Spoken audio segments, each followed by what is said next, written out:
ప్రభుత్వ వ్యతిరేకత ఉందని నేను నమ్మడానికి నిరాకరిస్తున్నాను. ఎందుకంటే ప్రభుత్వ పథకాలు ప్రజలకు చేరాయి.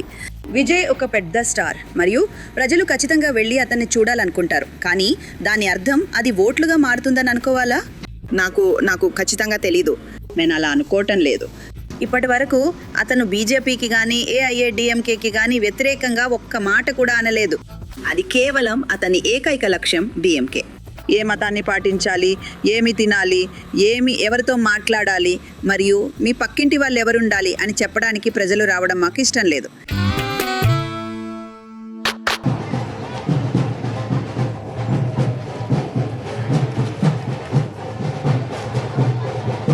మేమిప్పుడే మీరు ఒక పెద్ద జన సమూహంతో మాట్లాడుతుండగా చూసాం.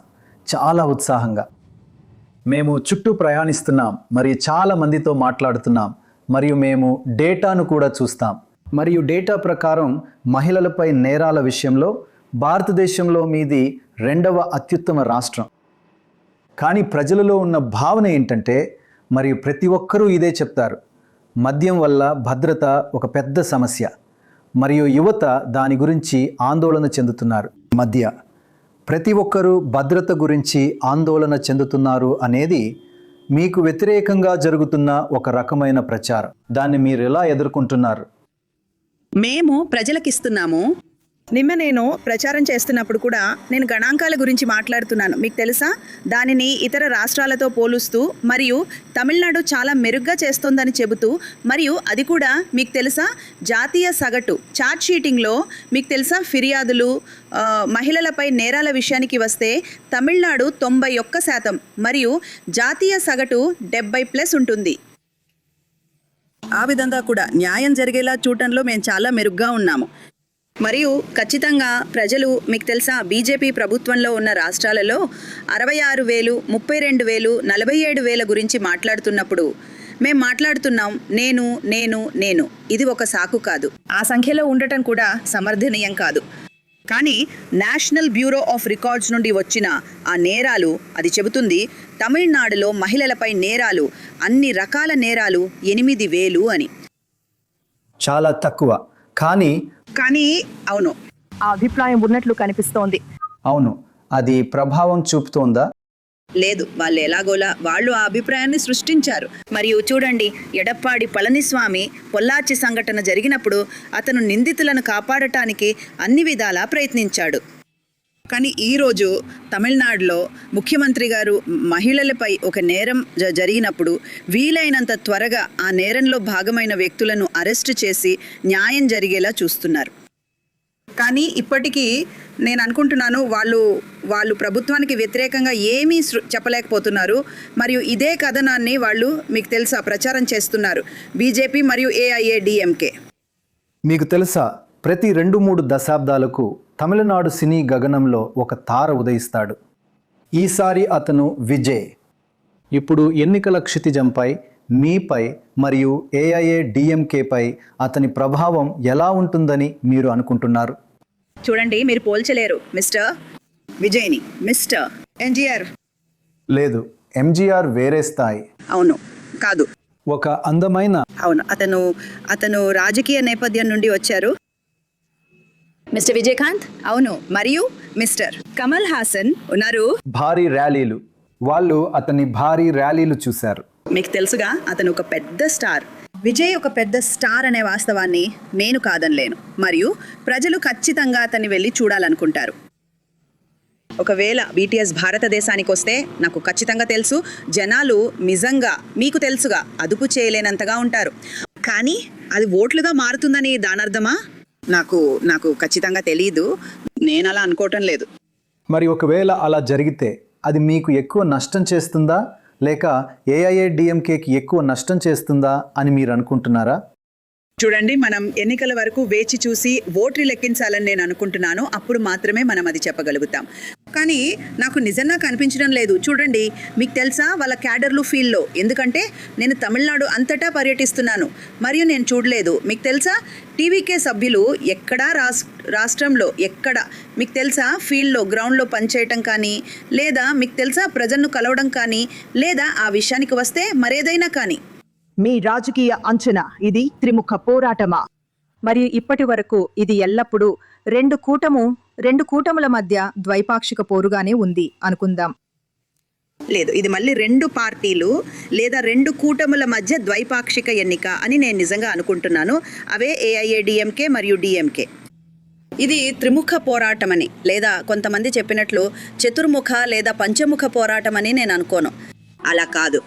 మీ ప్రధాన ఓటు బ్యాంక్ చాలా కాలంగా షెడ్యూల్డ్ కులాల మైనారిటీలే. ఇప్పుడు విజయ్కి 14 నుంచి 15% ఓటు రావచ్చని ప్రజలు అంటున్నప్పుడు ఈ ఓట్లలో చాలా వరకు దళితులు, మైనారిటీల నుండే వస్తున్నాయి. దాని గురించి మీరు ఆందోళన చెందుతున్నారా? నేను నిజంగా ఆందోళన చెందటం లేదు. ఎందుకంటే మైనారిటీలకు వారికి అండగా నిలిచేది డిఎంకే అని చాలా స్పష్టంగా తెలుసు.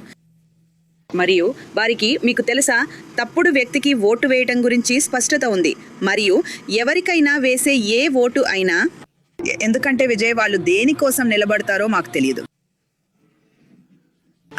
ఇప్పటి వరకు అతను బీజేపీకి కానీ ఏఐఏడిఎంకేకి కానీ వ్యతిరేకంగా ఒక్క మాట కూడా అనలేదు. అది కేవలం అతని ఏకైక లక్ష్యం డిఎంకే మాత్రమే. కాబట్టి వాళ్ళ భావజాలం ఏంటో, వాళ్ళు దేన్ని నమ్ముతారో, వాళ్ళు దేనికోసం నిలబడతారో, మరియు వాళ్ళు లౌకికవాదాన్ని నమ్ముతారో లేదో కూడా మాకు తెలియదు. కానీ దళితుల ఓటు సంగతేంటి? మీరు మైనారిటీల గురించి మాట్లాడుతున్నారు, కానీ దళితుల ఓటు, షెడ్యూల్డ్ కులాల ఓటు సంగతేంటి? లేదు, డిఎంకే ఓట్లు వెనుకబడిన వర్గాలు మరియు అణగారిన వర్గాలు అన్నీ రెండు ఉన్నాయి. నేను చెప్పను, మీకు తెలుసా, ఏ వర్గం లేదా సమాజంలోని ఏ విభాగమైనా పూర్తిగా విజయ్ వైపు వెళ్తుందని, విజయ్కి ఓటు వేస్తుందని. ఎందుకంటే నేను అనుకుంటాను ప్రజలు అర్థం చేసుకుంటారు. మీకు తెలుసా, అతను ఏ సైద్ధాంతిక నేపథ్యంతో లేదా ప్రజల కోసం నిలబడ్డానికి ఒక ప్రధాన భావజాలంతో రాడని, లేదా కనీసం మేము ఇప్పటి వరకు అది ఏంటో కనుక్కోలేకపోయాము. చూడండి, మేము గత 40 సంవత్సరాలకు పైగా ఉన్న డేటాను చూసాము. మరియు ఇక్కడ భారీ ప్రభుత్వ వ్యతిరేకత ఉంది. ప్రభుత్వాలు ఓడిపోయే అవకాశం 80% ఉంది. అది మీకు చాలా బలంగా వ్యతిరేకంగా పనిచేస్తుంది. ఈసారి మీకు కొంచెం అనుకూలంగా ఏం జరుగుతోందంటే, మరియు మీ వ్యాఖ్యలు నాకు నచ్చాయి. ప్రజలు ఏమంటున్నారంటే ఏఐఏడిఎంకే బీజేపీతో కలిసి వెళ్ళింది. అది జయలలిత మరియు కేంద్రానికి వ్యతిరేకంగా ఉన్న ప్రతి ఒక్కరి యొక్క మౌలిక సిద్ధాంతానికి విరుద్ధంగా ఉంది. ఇప్పుడు వారు కేంద్రంతో కలుస్తున్నారు మరియు వారు ఆధిపత్యం చెలాయించడానికి ప్రయత్నిస్తారు. కాబట్టి అది ఒక అదృష్టం. అది ప్రభావం చూపుతోందా? మరియు మీకు రెండవ అదృష్టం విజయ్. అతను ప్రభుత్వ వ్యతిరేకతను 50-50గా విభజిస్తే మీ ప్రతిపక్ష విభజన మీకు సహాయం చేస్తుంది. అది ఈ రెండు కారకాలలో మీకు ఏవి అత్యంత ముఖ్యమైనవి? ఆ రెండు ముఖ్యమైనవేనా? ఖచ్చితంగా ఉంది. బీజేపీకి వ్యతిరేకంగా ఒక భావన తమిళనాడులో. మాకొద్దు, మీకు తెలుసుగా, ఇక్కడ మత ఘర్షణలు. ప్రజలు వచ్చి మాకు ఏ మతాన్ని పాటించాలి, ఏం తినాలి, ఎవరితో మాట్లాడాలి, మరియు మీ పక్కింటి వాళ్ళు ఎవరు ఉండాలి, మరియు మీకు తెలుసుగా మా జీవితాన్ని నిర్దేశించడం మాకు ఇష్టం లేదు. కాబట్టి అది వ్యతిరేకంగా ఉంటుంది, అంటే ఏఐఏడిఎంకేకి. మరియు ప్రజలు చూస్తారని నేను అనుకోను మిస్టర్. ఎడప్పాడి పళనిస్వామిని ఒక నాయకుడిగా కూడా. ఎవరు? నాకు ఆయన తెలియదు. కాదు, ఒక నాయకుడిలాగా ఆ బాటలో ఏదైనా దిగ్గజాలు. అవును. మరియు ప్రజలు అతన్ని రాష్ట్రాన్ని విఫలం చేసిన వ్యక్తిగా చూస్తారు. అందుకే నేను ప్రభుత్వ వ్యతిరేకత ఉందని నమ్మడానికి నిరాకరిస్తున్నాను. ఎందుకంటే మేము చేరుకున్నాము, ప్రభుత్వ పథకాలు ప్రజలకు చేరాయి మరియు ప్రజలకు ప్రభుత్వంపై నమ్మకం ఉంది. నేను మిమ్మల్ని దీని గురించి అడగవచ్చా? మరియు ముఖ్యమంత్రి ఓపీఎస్. అవును. మీకు తెలుసా, అతన్ని 3 సంవత్సరాల క్రితం 2022లో తన పార్టీ నుండి బహిష్కరించారు. అతను 2 నెలల క్రితమే మీ పార్టీలో చేరాడు. అది మీకు గొప్ప వరమా? తీవ్ర ఓట్లను పొందటానికే ఈ పెద్ద మనిషిని తీసుకున్నారని ప్రజలు అంటారా? మరియు అది మీకు వ్యతిరేకంగా పనిచేస్తుందా? లేదా మీరు పొందినది ఒక గొప్ప అవకాశం అని మీరు అనుకుంటున్నారా? అంటే ఎవరైనా రావాలని అనుకుంటే మేము వారిని స్వాగతిస్తాము. అతను ఒక పెద్ద వ్యక్తి. అతను అల్లాటప్ప వ్యక్తి కాదు. లేదు లేదు, మేము మాతో వచ్చి చేరాలనుకునే వారిని మేము స్వాగతిస్తాము. మరియు ఏఐఏడిఎంకే నుండి చాలా మంది మీకు తెలుసా ఆ పార్టీని విడిచిపెట్టి మాతో వచ్చి చేరాలని నిర్ణయించుకున్నారు. ఎందుకంటే మేడం జయలలిత ఉన్నప్పుడు ఆమె లేడీ లేదా మోడీ అని అన్నారు. ఇద్దరి మధ్య నిర్ణయించుకోండి. కాబట్టి ఆమె అలా, మరియు ఆమె ఎప్పటికీ మేము బీజేపీతో మీకు తెలుసా ఏ రాజకీయ లేదా ఎన్నికల పొత్తు కోసం వెళ్ళము అని అన్నారు. కాబట్టి ఈరోజు ఎరప్పాడి ఏడీఎంకే అలా చేసినప్పుడు నాకు తెలిసి అతని సొంత పార్టీలోని ప్రజలు నిరాశకు గురయ్యారు మరియు వారు వచ్చి మాతో చేరారు. అంటే అతను ముఖ్యమంత్రిగా మీకు తెలుసా చాలాసార్లు ఉన్నారు మరియు మేడం జయలలిత అతన్ని విశ్వసించారు. కాబట్టి అలాంటి వ్యక్తి మరియు ఆమెకు అత్యంత సన్నిహితురాలైన వ్యక్తి, ఉదాహరణకు శ్రీమతి శశికళ, వారిద్దరికీ వారు చాలా కాలంగా పనిచేస్తున్న పార్టీలో స్థానం లేదు. మరియు క్షమించండి, నేను ఇది పూర్తి చేస్తాను. అవునవును, చాలా ధన్యవాదాలు, చాలా ధన్యవాదాలు.